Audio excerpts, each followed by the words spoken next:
Good morning and welcome to Ag Talk in the Raw, where I talk raw about agriculture and other things that are on my mind. So, I've recently been to England. Yeah, England, the country of England, the United Kingdom, Great Britain, however you want to say it. And I enjoyed my trip very well. A lot. I really did. Missed my wife and son, obviously, but sometimes we can't all go together, and I think she would have had a good time. William definitely would have had a good time, but it just wasn't in the financial cards. And I'll be honest about that. We just finances for farming is not very good. The reason I was able to do it was quite honestly because of YouTube. People like you that sit through these videos and actually watch a couple of ads and click on them, maybe possibly creates a little bit of income and revenue for me to go and do these things. Now, some people come on and they're like, oh my God, it must be nice to take a vacation. Well, you're right, it is. Through the years, my 52 years, in my younger part of my 52 years of life, like up till about 30, 35, never wanted to leave the United States. There was nothing else out there in the world that was of interest to me other than what I could get to in my car or truck or an airplane within the 50 states of this great nation. And believe me, there's a lot of places in the United States that I would absolutely love to go. But for me, as an American, it's very easy for me to get to those places. It's the unknown, the different, the obscure, the places that you can't get to without one of these. Without one of these. If you don't have one of these, you're not going to see the things that maybe are out of the realm of normalcy. And I encourage everybody to go get a passport, just with the intention to maybe possibly going to Canada. When I was young, you didn't need a passport to go to Canada. You just showed up at the border. Oh, you're an American? Okay. I think we needed a birth certificate along with us for some dumb reason. This was a long time ago, say 1992. I went to Canada. Was the last time? No, 99. It was when my now ex-wife was pregnant for my daughter, Haley. But hey, it's what it is. Now we need a passport to do anything and everything outside the country. So, with that being said, farming around the world is just as difficult around the world as it is right here, right now. It is difficult to make any kind of advances in your bank account. It's difficult to expand your operations or just upgrade your operations, whether it be a new tractor, a new combine, or maybe just a newer, bigger grain bin or another grain bin that is desperately needed here on this farm. I cannot afford it. 5 years ago, I could have afforded it, as weird as that may sound. 5 years ago, it was not really a big deal to say, hey, I need to borrow $300,000 to purchase a couple of pieces of equipment, new pieces of equipment, to make my life better. It wasn't even a question was whether I would be able to make the payment on it or pay it off early.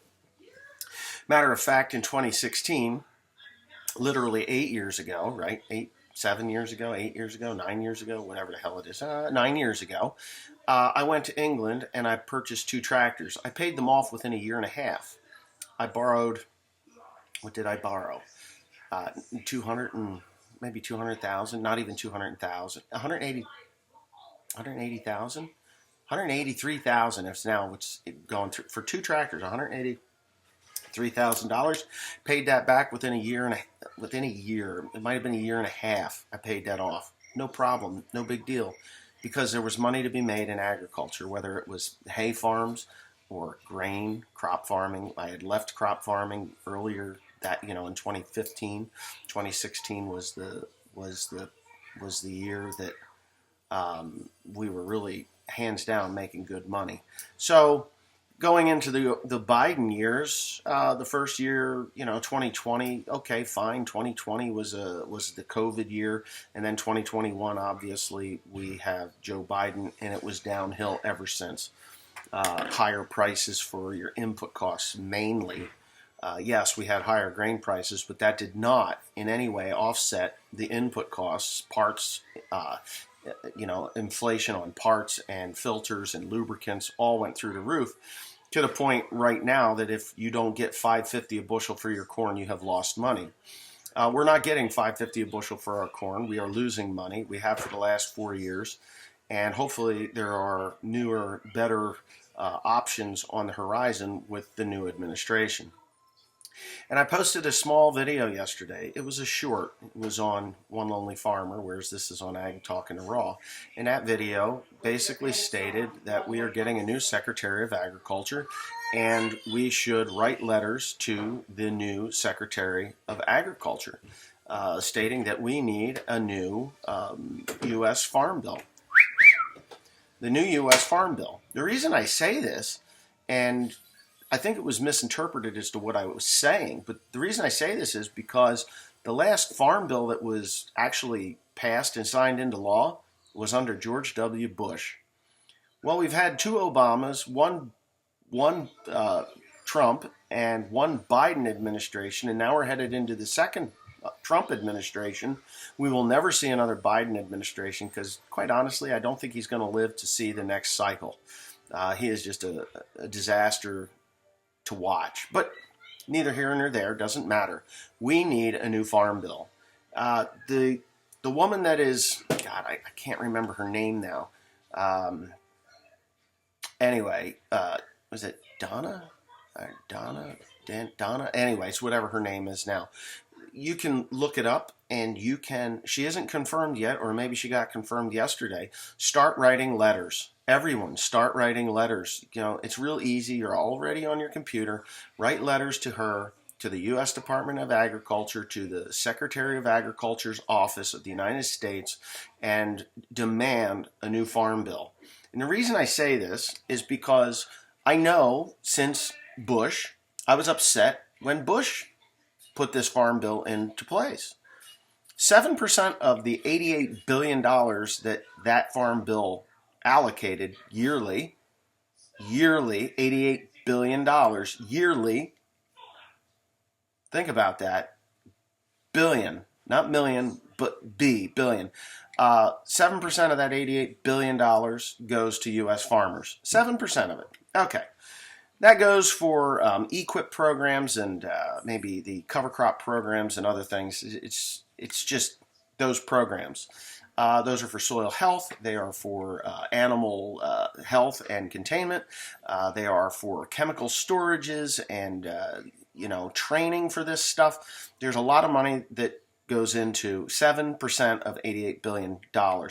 The next number, lower number, is 21%. And that 21% of the $88 billion goes to farmers outside of the United States, not U.S. farmers, right? So if we've got money to give away to farmers outside of this country to hurt farmers inside of this country, and if you don't believe that that's what is happening, I can tell you when they're getting 3 times the amount of money to learn and produce crops that we no longer will sell outside of this country, that's a problem. So that needs to change. Now, somebody came on there and says, "Oh, here's somebody who hates the government and doesn't want the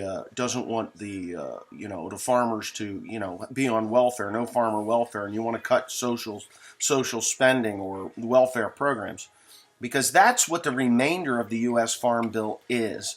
Welfare and other like food stamps and things like that. And there is a place for that. I'm not saying cut everybody off. What I'm saying is 21% going outside of this country for research and development for other nations to produce food. Why is that our responsibility?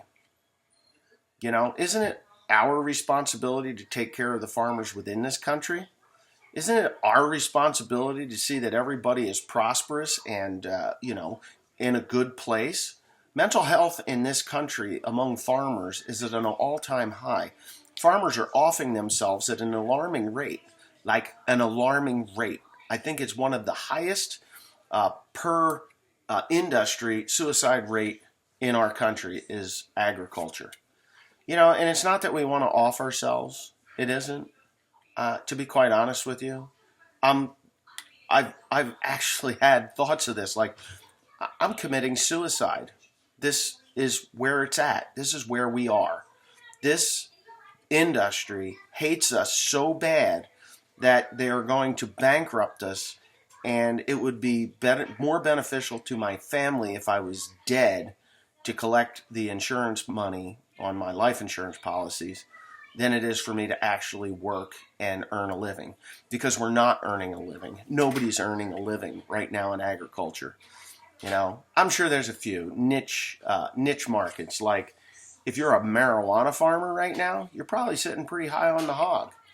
Maybe some vegetable growers are sitting okay. I'm not saying they're making a lot of money, but these specialty crops, the high dollar crops. But then again, you've got high dollar equipment going into it. And the thing that I hate the most is when I turn on the TV and some lefty is saying, "Oh, the illegals are the ones that are picking the carrots and the watermelons and all this stuff." No, they're not. Before Bill Clinton got into office, there was a thing called a work visa. I don't remember the number of it, but if you were from another country, you could apply to get a worker visa and come over and work in the fields. It was a 9-month visa. You could pick watermelons, cantaloupes, cucumbers, string beans, any of this stuff. Farm mechanization has never stopped or slowed down. For all the people that are coming into this country, it's probably less than 1% that actually end up on farms to do these types of tasks. Are they necessary? I would say yes to a point, but there's a reason why these migrant workers, these migrant or now illegal migrant workers, are the ones that are doing the work instead of people of, say, maybe my complexion, or maybe the kids of the people that are running these farms that are of my complexion. There's a reason for it.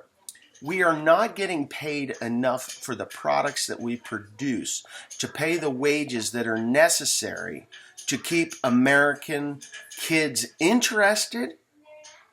Because you can go to Walmart or McDonald's and get $15 to $20 an hour flipping burgers or greeting somebody at the freaking door.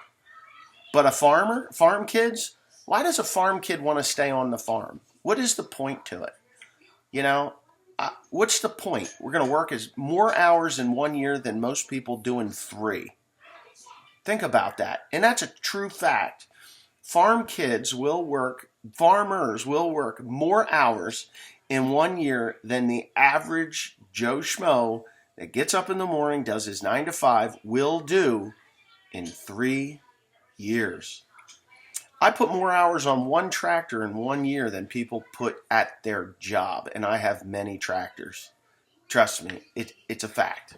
In the summertime, 16, 18 hours a day in a John Deere tractor, just punching out bales or spraying crops or planting corn, planting soybeans. I've already planted 24, 26 hours with a minor sleep interval. Minor, like slumped over the steering wheel because nobody was there to take up the slack. I had seed dropped in the field and I was filling boxes at 2 a.m. just to get seed in the ground so that people could work an 8-hour day job, take that vacation, take 2 days a week off, have sick days that they can use as vacation days every year. I work sick, unless I'm really, really sick. And in the last few years, I think a stress-induced illness has happened to me 3 times, like to the point where I'm down and out for 2 weeks at a time. And I'm sure there's plenty of farmers out there that are like this. So when I say a new farm bill needs to be implemented, I think the 21% of foreign money going to foreign farmers outside of this great nation needs to be cut down to below 7. If we're going to keep doing 7% of the huge ass farm bill to American farmers, I'm okay with that. I'm perfectly fine with that. But I'll be goddamned if I want 21% of $88 billion a year going to other countries to promote their agriculture, to advance their agricultural practices, to compete with us, the people that are paying the taxes, that are funding this farm bill, to what? It's like a dog chasing its tail, really. So I'm going to send money outside the country so everybody else does better so that I get a lower price for my crops. No. I think that stuff needs to stop. And I think everybody that's watching this video needs to post to the Secretary of Agriculture, write letters. Not one letter, many letters. Reduce the amount of money leaving the country for farmers that are not American farmers. That's it. We don't need more money from the USDA. We don't need it. We want a fair price for what we're doing, what we're growing. Now, as far as welfare programs, the Farm Bill is what is funding all the illegals coming in, right? So they pretty much, swamped the programs, the welfare programs, the disability programs, the free lunches, the free housing, the free clothes. All this stuff is coming from the U.S. Farm Bill, and that needs to be looked at. It needs to be rewritten. It needs to be revamped, and it needs to benefit Americans, American farmers, American people that are truly destitute. Not just some fat bastard that goes down to the McDonald's and eats 4 Big Mac Happy Meals or whatever the hell you want to call this garbage food, and then claims disability because he's too fat to get a job, can't bend over to tie his shoes or wipe his ass. That is the stuff that needs to stop. Truly disabled people, yeah, you paid into disability when you were working, you deserve it when you're not working. Welfare should be revisited. If you've never worked a job, welfare should pay for your food and your clothes and your house until you're re-educated into a new job or a job that fits your social, your skills, your mindsets. DEI, thank God that is gone. DEI was inserting people that weren't qualified to do the job and then were put into high positions to appease a political agenda. It got people killed, properties burned down. If you look across the country, these DEI picks, they should have been janitors sweeping the floors because that's the best that they could do. Not saying that janitors that sweep the floors are dumb people. They're actually quite smart people. I have family members that are janitors, make more money than me. And you know what? They're perfectly happy doing it. But you wouldn't take a janitor that's never had any more than a high school education and put them as a superintendent of schools. Not to say that they couldn't do the job, but they're just not quite there. But anyway, with that being said, there you go. So, like I said, this was probably misinterpreted on my little short on One Lonely Farmer, but it's not going to be misinterpreted. I don't want your damn money. I don't think any farmer that's watching this show right now wants money handed to them. What they want to do is they want to get up in the morning, know that they got enough money in the bank to pay for the seed that they need for the year. They'll have enough money to buy a new truck if they need it. They have the money to change the oil in their tractors to extend the life of them. They want to know that they are going to be able to replace that tractor if they need to replace that tractor. They got, and these are the things that we worry about. Because right now, I don't have the money to fix the stuff that I need to fix because of the last 4 years. Now, with interest rates at the rate that they are now, even if I roll over these loans, which I'm going to have to do, I'll roll over the loans. I'm paying the highest interest rate that I've paid in my lifetime of farming. I've been farming since 1991 on my own. 1991. So for 34 years, I have paid the highest interest rates right now with the highest inputs and the lowest returns on those inputs. It's an impossibility. We cannot keep going on like this. So I beg you and I ask you humbly, if you are a farmer or not a farmer, to go to the USDA or the Secretary of Agriculture's website and write to the new Secretary of Agriculture, please fix the farm crisis. We are in a farm crisis. My dad lived through a farm crisis, the Jimmy Carter aftermath, right? I came in just as we were done with 2 Republican administrations that got it straightened out, right? And then, until now, it was good. It was okay. We could grow, expand, maintain, unless you were a dairy farmer. If you were a dairy farmer, I'm sorry. You're still getting screwed no matter what. But anyway, with that being said, I've talked for 20 minutes, and yeah, I hope everybody's having a blessed day. I hope you're not thinking thoughts of suicide. They have crossed my mind personally. I'm smarter than that, though. It's just like, God, and I'm just saying in passing. I'm not like I'm stringing a rope today and I'm going to jump off the rafters. No, I've never had that type of a thought. I'm just like, I'm actually worth more dead than alive. What I produce this coming year may not cover what I've got into it this year. And that's a terrible feeling. It's a feeling of desperate. It's a desperate feeling. You feel desperate. Like, am I going to be able to do it? Am I going to be able to survive another year if we keep getting hit with these horrible, horrible years? High input costs, low commodity prices. We pay retail for our inputs and we sell it wholesale, and we have no say in it. The government dictates what we get paid.